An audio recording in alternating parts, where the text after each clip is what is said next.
सुजीत और मधु शहर के एक कारखाने में काम किया करते थे। मधु, कल अम्मा को फोन किया था। अच्छा, कैसी तबीयत है उनकी? कह रही थी कि आजकल उनकी तबीयत ज्यादा खराब रहती है। तो आपने क्या कहा? मैंने कहा कि डॉक्टर को दिखाइए। अच्छा किया, एक मर्तबा डॉक्टर देख लें तो तसल्ली हो जाएगी। वो तो है, लेकिन फिर भी मुझे कुछ ठीक नहीं लग रहा। हाँ, मालूम है आपको उनकी फिक्र हो रही है, लेकिन हम काम छोड़कर जा भी नहीं सकते ना। हाँ, वो बात तो है। खैर, फिलहाल हम अपना काम करते हैं। सुबह से शाम तक दोनों सिलाई मशीन चलाया करते थे और ड्यूटी के बाद वहीं पास की एक झोपड़ी में रहा करते थे। और यही थी उनकी जिंदगी, रोज मेहनत करना और मुफलिसी में गुजारा करना। एक रात सुजीत गहरी नींद में था कि उसे लगा जैसे उसकी अम्मा उसे आवाज दे रही है, सुजीत, बेटा सुजीत, लौट आ। अम्मा की आवाज सुनकर उसकी नींद खुल गई और वो पसीने से भीगा हुआ अम्मा के मुतालिक सोचने लगा। हे राम, मेरी अम्मा ठीक हों। मधु की भी नींद खुल गई। क्या बात है, आप इतने परेशान क्यों हैं? अम्मा मुझे आवाज दे रही है। जरूर कुछ गड़बड़ है। हमें गांव चलना चाहिए। ठीक है।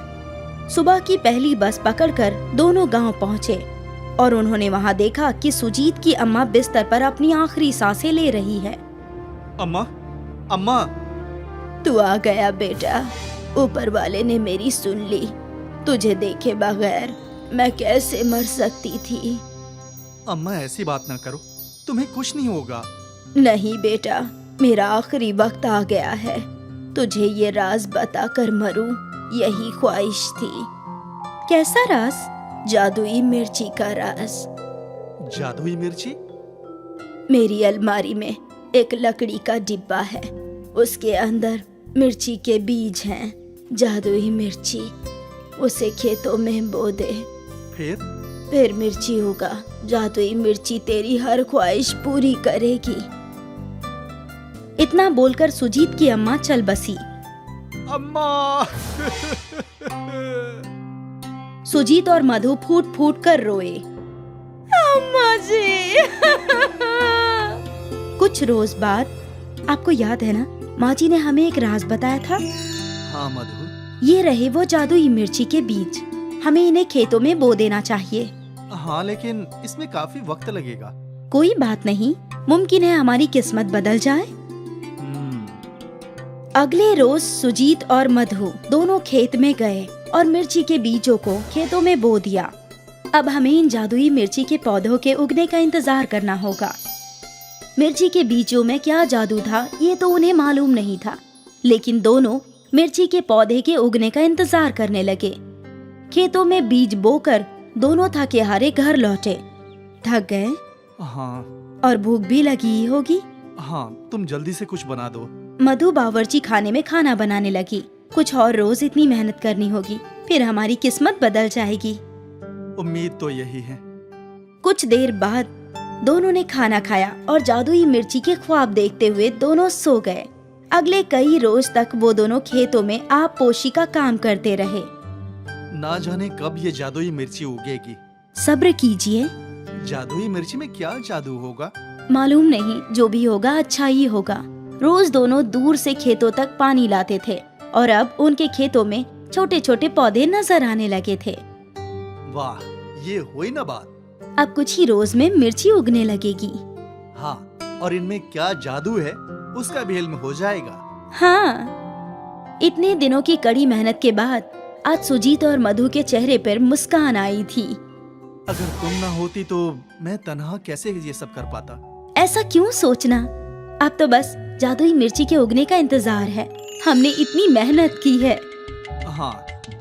सुजीत और मधु को जादुई मिर्ची से बहुत उम्मीद थी, लेकिन उन्हें कहाँ मालूम था कि उनके साथ क्या होगा।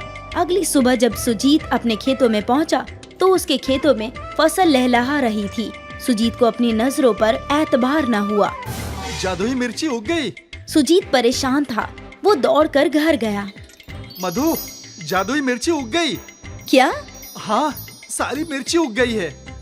मधु और सुजीत दोनों खेत लौटे। मधु भी हैरान थी। दोनों ने मिलकर जादुई मिर्ची तोड़ी। इनमें क्या जादू है? दोनों मायूस हो चुके थे। घर चलते हैं। मुझे नहीं लगता इसमें कोई जादू है। लेकिन अम्मा जी ने कहा था तो यकीनन उसमें कोई जादू होगा। दोनों मायूस थे, लेकिन फिर भी मधु ने कुछ मिर्चियाँ तोड़ ली। वो दोनों मायूस होकर घर लौटे। उन्हें लगने लगा था कि उनकी महीने भर की मेहनत बेकार हो गई।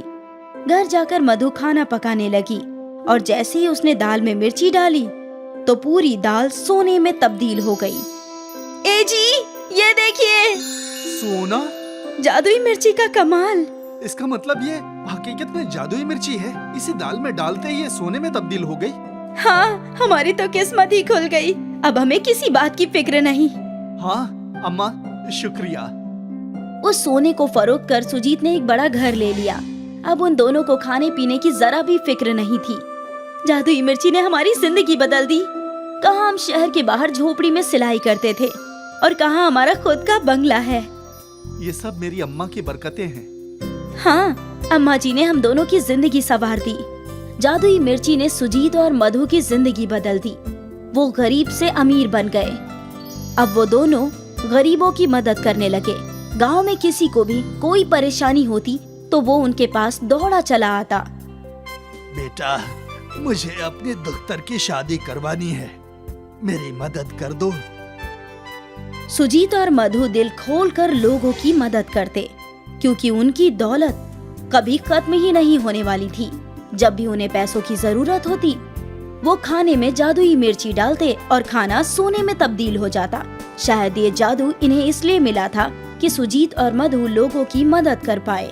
जादुई मिर्ची का जादू कभी खत्म न होने वाला जादू था। विनोद एक कारोबारी है जो कि लाल मिर्चियों का कारोबार करता है, पर वो एक लालची किस्म का इंसान है और हमेशा लालच करने की ही सोचता है। विनोद अपने थैले में बहुत सारी मिर्चियां भरता है और घर से मिर्चियां बेचने के लिए निकल जाता है। पहले रामू गल्ले वाले के पास जाऊंगा। आज बहुत दिन हो गए हैं मैं उसके दुकान पर नहीं गया। विनोद रामू की दुकान पर जाता है। कैसे हो रामू भाई? बहुत दिन हो गए हैं, उससे मिला नहीं था, सोचा मिल लूं। इसी बहाने कुछ मिर्चियाँ भी बिक जाएंगी। मैं तो ठीक हूँ, पर तुम कहाँ गायब हो गए थे इतने दिन से? जब से तुमने आना बंद किया मैंने किसी और व्यापारी से मिर्चियाँ खरीदना शुरू कर दी। अब मैं आ गया हूँ ना, अब से तुम मुझसे ही मिर्चियाँ खरीदना। बताओ कितने किलो मिर्चियाँ चाहिए? अभी तो फिलहाल 3 किलो दे दो, बाकी जैसा चाहिए होगा मैं आपसे लेता रहूँगा। अरे क्या रामू भाई, सिर्फ 3 किलो मिर्ची खरीद रहे हो?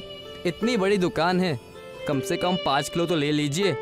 नहीं नहीं, उतनी नहीं चाहिए। फिलहाल बरसात का मौसम है, बारिश में कोहरे के कारण मिर्चियाँ खराब होने लगती है। विनोद रामू के लिए 3 किलो मिर्चियाँ तौलता तो है, पर देने से पहले वो 1 किलो मिर्ची निकाल देता है। ये लो भाई, आपकी 3 किलो मिर्चियाँ। रामू गल्ले वाले को बेवकूफ बनाने के बाद विनोद दूसरी दुकान वालों के पास लाल मिर्चियाँ बेचने के लिए चला जाता है। लाल मिर्ची वाला आया, ले लो, बेहद स्वादिष्ट और तीखी मिर्चियाँ है। भाई साहब, आप लाल मिर्चियाँ कैसे दे रहे हैं? 300 रुपए किलो है बहन जी, आप इनके दाम पर मत जाइए। ऐसी मिर्चियाँ आपको पूरे बाजार में ढूंढने पर भी नहीं मिलेंगी। विनोद लाल मिर्ची वाला नाम है मेरा। अच्छा, तो आप ही हो लाल मिर्ची वाले विनोद। बहुत सुना है आपकी मिर्चियों के बारे में। ऐसा कीजिए, मुझे 2 किलो मिर्ची दे दीजिए। मेरी बेटी की शादी है तो मुझे मिर्चियाँ तो लगेंगी ही खाना बनाने के लिए। ये की ना अपने पते वाली बात। मैं तो कहता हूँ कि आप 1 किलो और ले लीजिए। अच्छी मिर्चियाँ है, आपके काम में आएंगी। नहीं नहीं विनोद जी, 2 किलो मिर्चियाँ काफी होंगी मेरे लिए। आप 2 किलो ही तौल दीजिए। ये क्या भाई साहब, बिना तोले कैसे पता चलेगा कि ये 2 किलो है भी या नहीं? मैं आज का व्यापारी नहीं हूँ बहन जी, बहुत सालों से इस धंधे में हूँ। भले ही तराजू में तोले हुई चीज ऊपर से नीचे हो सकती है, पर मेरे हाथों का अंदाजा कभी भी गलत नहीं हो सकता। उस औरत को ये मिर्चियाँ 2 किलो से कहीं ज्यादा कम लग रही थी।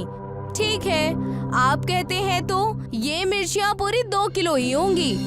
वो यहाँ से मिर्चियों को लेकर सब्जी वाले की दुकान पर जाती है और उसको मिर्चियों को तौलने के लिए कहती है। क्या आप जरा इन मिर्चियों को तौल देंगे भाई साहब? सब्जी वाला अपने तराजू में मिर्चियों को तौलता है।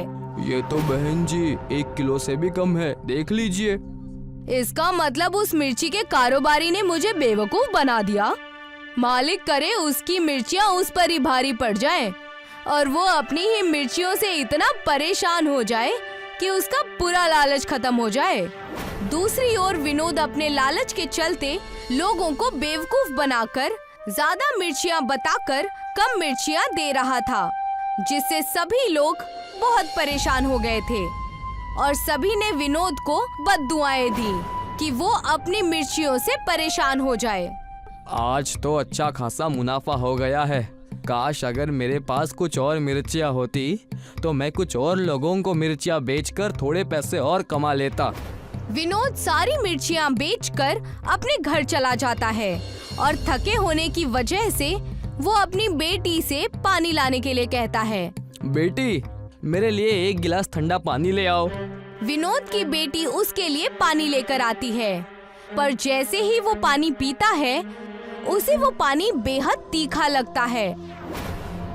मैंने तुम्हें ठंडा पानी लाने के लिए कहा था, मिर्ची वाला पानी लाने के लिए नहीं। पापा, मैं तो बाल्टी में से ही ठंडा पानी लेकर आई थी, पता नहीं उसमें मिर्ची कहाँ से आ गई। घर में मिर्ची का व्यापारी है तो मिर्चियाँ बिक्री ही होंगी ना। गिलास को साफ करके लाना चाहिए था। मेरा पूरा मुंह जलने लग गया। विनोद किचन में जाकर उस पानी को फेंक देता है और उस गिलास को साफ से धोकर फिर से बाल्टी से पानी निकालता है। पर जैसे ही विनोद पानी पीने लगता है और पानी उसके मुंह में जाते ही उसका मुंह जलने लगता है। ये क्या हो रहा है? अभी तो मैंने गिलास को अच्छे से साफ किया था। ये मिर्चियाँ अचानक से कहाँ से आ गई? विनोद बिना पानी पिए ही सिसकियाँ लेते हुए अपने कमरे में आराम करने के लिए चला जाता है। वो वहाँ जाकर अपने बिस्तर पर लेट जाता है, पर कुछ वक्त लेटने के बाद उसके जिस्म पर जलन होने लगती है। ये मेरी पीठ पर जलन क्यों हो रही है? लगता है बिस्तर पर मिर्चा पड़ी हुई थी और मैं बिना देखे ही लेट गया। विनोद उठता है और अपने बिस्तर को अच्छे से साफ करता है और अपने बिस्तर पर एक नई चादर बिछा देता है। अब तो नई चादर भी चढ़ा दी है, अब तो जलन नहीं होनी चाहिए। जैसे ही विनोद बिस्तर पर लेटता है उसके पूरे जिस्म पर तेजी से जलन होने लगती है। वो फिर से खड़ा होता है और अपने आप को खुजाने लगता है। ये क्या हो रहा है? मेरा सारा बदन जलने लगा है। ये इतनी सारी मिर्चियाँ कहाँ से आ रही है? और वो देखता है कि उसके छत से मिर्ची ही गिर रही है। ये क्या हो रहा है? आज पूरा घर मिर्चियों से कैसे भर गया? ऐसा लगता है मेरे घर को किसी का श्राप लग गया है। जाकर पता करना होगा। विनोद इस श्राप के बारे में पता करने के लिए एक मंदिर में जाता है और पुजारी जी से इस बारे में पूछता है। पुजारी जी, मेरे पूरे घर में मिर्चियाँ फैल गई है और मैं जहाँ भी जाता हूँ वहाँ मिर्चियाँ ही मिर्चियाँ आ जाती है। क्या आप बता सकते हैं कि मुझ पर ये श्राप कहाँ से आ गया? बेटा, मैं कोई अंतर्यामी तो नहीं हूँ जो ये बता सकूँ कि तुम पर ये विपत्ति कहाँ से आ गई, पर हाँ, जरूर तुमने किसी के साथ कोई छल कपट किया होगा, इसीलिए तुम ये सजा भुगत रहे हो। मैं तो मिर्चियों का व्यापारी हूँ, मैं कैसे किसी के साथ छल कपट कर सकता हूँ? क्या तुमने कभी किसी के साथ ऐसा किया है कि उसको ज्यादा बताकर कम मिर्चियाँ दी हो? पुजारी जी समझ जाते हैं कि विनोद ने अपने ही काम में लोगों के साथ छल कपट किया है। वो उसको सभी लोगों से माफी मांगने के लिए कहते हैं और उसकी वजह से लोगों का जो नुकसान हुआ है उसकी भी भरपाई करने के लिए कहते हैं। बेटा, तुम्हें खुद ही पता होगा कि तुमने अपने लालच के चलते किस किस का नुकसान किया है। जाकर अपनी गलती सुधार लो, तभी तुम इस श्राप से मुक्त हो सकते हो। विनोद पुजारी जी की बात को समझ जाता है। वो मंदिर से निकलता है और अपने घर जाकर अपने थैले में मिर्चियाँ भरता है और उन सभी लोगों को मिर्चियाँ देता है जिन जिन को उसने किलो के हिसाब से कम मिर्चियाँ दी थीं। ये लो रामू भैया, मिर्चियाँ ले लो। मैंने कई बार आपसे पूरे पैसे लिए हैं और आपको कम मिर्चियाँ दी है। विनोद रामू को मिर्चियाँ देने के बाद उस औरत को ढूंढने निकलता है जिसको उसने 2 किलो की बजाय 1 किलो से भी कम मिर्ची दी थी। वो बाजार की तरफ जाता है। तभी उसको वो औरत एक फल वाले के ठेले के पास खड़ी नजर आती है। विनोद उसको आवाज लगाता है। अरे बहन जी सुनिए, मैं वही मिर्चियों का व्यापारी हूँ जिससे आपने अपने बेटी के शादी के लिए मिर्चियाँ ली थी। हाँ, पहचान लिया मैंने तुम्हें। तुम जैसे धोखेबाज और लालची इंसान को कोई कैसे भूल सकता है भला। मुझे पता है बहन, मैंने तुम्हारे साथ धोखा किया है और आज मैं यहाँ अपनी गलती सुधारने आया हूँ। ये लो, ये मिर्चा रख लो। उस दिन मैंने तुम्हें कम मिर्चा दी थी ना। विनोद उस औरत को सारी मिर्चियाँ दे देता है और अब धीरे धीरे उसकी जलन कम होती है। पुजारी जी ने ठीक कहा था कि अगर मैं अपनी गलती का प्रायश्चित करूँगा तो खुद ही इस समस्या से बाहर निकल सकता हूँ। और वो अब से लालच करना बिल्कुल ही छोड़ देता है। साथ ही वो अपना ये वाला किस्सा अपनी बेटी को भी सुनाता है और उसको भी लालच से दूर रहने के लिए कहता है। ये कहानी है प्रयागराज के गांव की, जिसका नाम था नैनी। नैनी गांव बेहद खूबसूरत और प्यारा था। वहाँ धीरज रहता था। वैसे तो धीरज यतीम और गरीब था, लेकिन सब्जियाँ बेचकर अपना घर चलाया करता था। सब्जी ले लो, सब्जी ले लो, आ जाओ सब्जी ले लो। भैया टमाटर कितने के दिए? टमाटर तो 50 रुपए किलो है। इतना महंगा टमाटर मुझे नहीं लेना, मैं कहीं और देख लेता हूँ। दुकान खोले पूरा 1 दिन हो गया था, लेकिन कारोबार बिल्कुल नहीं चल रहा था। तब एक औरत वहाँ आई और कहने लगी, क्या आप मुझे अपनी सारी दुकान बेच सकते हैं? लगता है ये बड़े घर की बेटी है, मेरा पूरा कारोबार खरीदने आई है। जी क्यों नहीं, सिर्फ 2000 रुपए में ये दुकान आप ले लीजिए। ये लो 2000 रुपए। वो औरत धीरज को पैसे देकर चली गई। पहले तो धीरज बेहद खुश हुआ, लेकिन उसके बाद उसे पता चला कि वो नकली 2000 के नोट हैं। क्या जमाना आ गया है, कोई भला करना ही नहीं चाहता किसी का। थोड़े से पैसे जो आ रहे थे वो भी उस औरत ने लूट लिए। क्या करूं, कहां जाऊं? धीरज अपने दुकान लूटने से परेशान था ही कि वहाँ पर एक भिखारी आया और धीरज से कहने लगा, कुछ खाने को दे दो, अगर एक केला ही दे दोगे तो क्या हो जाएगा। देखो चाचा, मेरी दुकान पहले ही से लुट गई है, मुझे और परेशान मत करो। सिर्फ 4 दर्जन केला रखा है, अगर मैं तुम्हें ये भी दे दूंगा तो मैं रात को क्या खाऊंगा। मुझे बड़े जोरों की भूख लगी है, तुम कुछ नहीं बस 2 केले ही दे दो। अगर इसे नहीं दिया तो यहाँ रहकर ये मेरा सर खाता रहेगा, इसे मैं केला दे ही देता हूँ। धीरज ने अपने पास रखे कुछ केलों में से उसे 2 केले दे दिए, जिसे खाकर भिखारी वहाँ से चला गया। जोरदार बारिश हो रही थी। इतनी तेज बारिश है, ठंड लग रही है, कहाँ जाऊँ, किसके पास जाऊँ? अगर रात भर यहाँ रुक गया तो ठंड से मर जाऊंगा। तब भिखारी की नजर सामने वाले घर पर पड़ती है, जो धीरज का होता है। भिखारी हिम्मत बांधकर धीरज के घर पहुंचता है और कहता है, क्या तुम मुझे एक रात के लिए अपने घर में रख लोगे? तुम पागल हो गए हो क्या?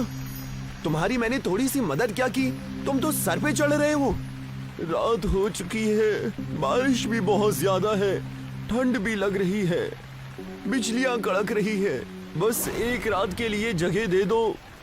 अच्छा, आ जाओ। उस रात भिखारी धीरज के घर में ही रुक जाता है। सुबह हो जाती है, बारिश भी कम हो जाती है।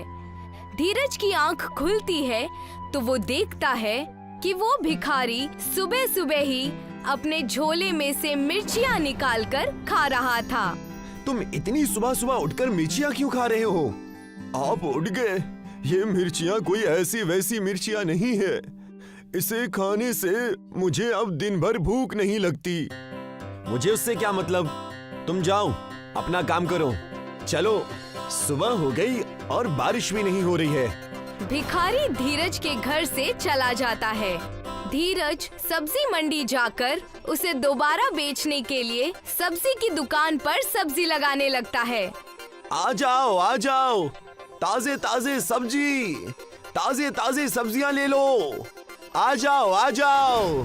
पूरा दिन बीत जाता है, लेकिन धीरज के दुकान से कोई भी सब्जी नहीं खरीदता। तब धीरज परेशान हो जाता है और दुकान बंद करके घर जा ही रहा होता है कि उसकी नजर टिले पर पड़ती है, जहां भिखारी रात को सो रहा होता है। और तब धीरज कहता है, असली जिंदगी तो इसी की है, ना कोई फिक्र ना कोई काम। पूरा दिन यहाँ वहाँ घूमो, लोगों से पैसे मांगो, किसी ने दे दिया तो मौज, और सब दे ही देते हैं, और रात को मस्त आराम से सो जाओ। उतने में ही वहाँ पर एक सांप आ जाता है और उस भिखारी को काट कर चला जाता है। और दूर खड़ा धीरज ये सब चीजें देख लेता है। सब काट लिया। हे मालिक, इसे तो सांप ने काट लिया। मुझे इसे किसी सपेरे के पास लेकर जाना होगा। धीरज भिखारी को अपने साथ लेकर आ जाता है और उसका इलाज करवाता है। सपेरा उस सांप के जहर को निकाल देता है। सही समय पर आपने ला दिया, वरना इनकी जान खतरे में आ सकती थी। ये आपके क्या लगते हैं? ये मेरे दुकान के सामने खड़ा होकर भीख मांगने वाला भिखारी है। पता नहीं कब वहाँ से जाएगा। जब से आया है तब से मेरी जिंदगी बर्बाद कर दी है। कुछ दिन बीत जाते हैं। भिखारी पहले से ज्यादा ठीक हो जाता है और धीरज से कहता है, तुमने मेरी जान बचाई, इसलिए मैं तुम्हें एक तोहफा दे रहा हूँ। मेरे इतने भी बुरे दिन नहीं आए हैं कि मैं एक भिखारी से तोहफा लूंगा। मैं तुम्हारे फायदे के लिए ही कह रहा हूँ। भिखारी कुछ मिर्चियाँ निकाल कर धीरज को दे देता है और कहता है, ये कोई मामूली मिर्चियाँ नहीं है। बहुत आला दर्जे वालों के साथ रहने की वजह से ये मुझे मिले हैं। इसे तुम अपने खेत में लगा दोगे तो तुम्हारी फसल में से हीरे की मिर्चियाँ निकलेंगी। क्या बकवास है। अगर ऐसा होता तो तुम खुद ना इसे इस्तेमाल कर लेते, मुझे थोड़ी ना देते।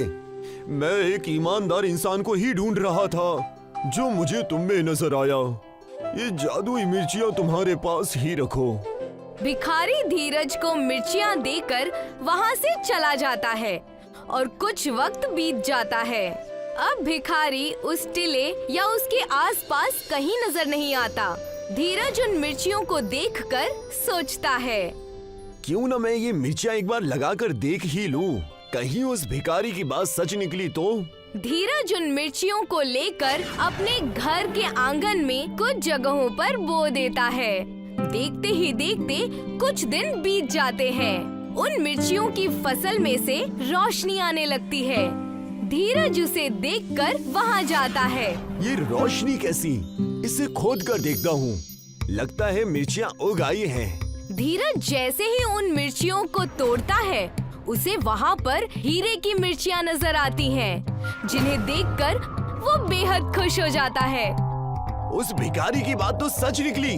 ये तो हीरे की मिर्चियाँ हैं। ये सच में हीरे की है। मजा आ गया। हे मालिक, तेरा लाख लाख शुक्र है। धीरज उन हीरे की मिर्चियों की वजह से बहुत बड़ा आदमी बन जाता है। नया घर, कारोबार सब कुछ खड़ा कर लेता है। अब उसके पास नौकर चाकर सभी होते हैं। आज उस भिखारी की मदद से मेरे पास इतना सब कुछ है, लेकिन वो कहाँ है ये मुझे नहीं पता। उस टीले के पास जाकर देखता हूँ, शायद वो मुझे वहाँ मिल जाए। मालिक, आप कहो तो आपके साथ मैं भी चलूं। तुम मेरे साथ आकर क्या करोगे भला? इतनी जिद कर रहे हो तो चलो। धीरज और उसका नौकर उसी टिले के पास जाते हैं और वहाँ जाकर देखते हैं कि भिखारी वहीं सो रहा है। धीरज उसे उठाकर उसे कहता है, आप यहाँ सो रहे हो? मैंने आपको कहाँ कहाँ नहीं ढूंढा। मुझे पता था तुम मेरे पास जरूर आओगे। मैं अनाथ बच्चा था जिसका कोई ठिकाना नहीं था। हर शख्स मेरी नादानी का फायदा उठाया करता था। मैंने बस आपकी जान बचाई, उसके बदले में आपने मेरी जिंदगी ही बदल दी। मैं चाहता हूँ आप मेरे साथ चलकर मेरे घर में रहे। मैं जरूर चलूंगा। मेरा भी इस जिंदगी में कोई नहीं है। मेरा एक बेटा था जो बिल्कुल तुम्हारे जैसा दिखता था, इसीलिए मैं तुमसे ही मदद मांगा करता था। धीरज उस भिखारी को लेकर अपने घर चला आता है। हीरे की मिर्चियों की मदद से धीरज कई सारे नए कारोबार भी खोल लेता है और खुशी खुशी अपनी जिंदगी बिताने लगता है।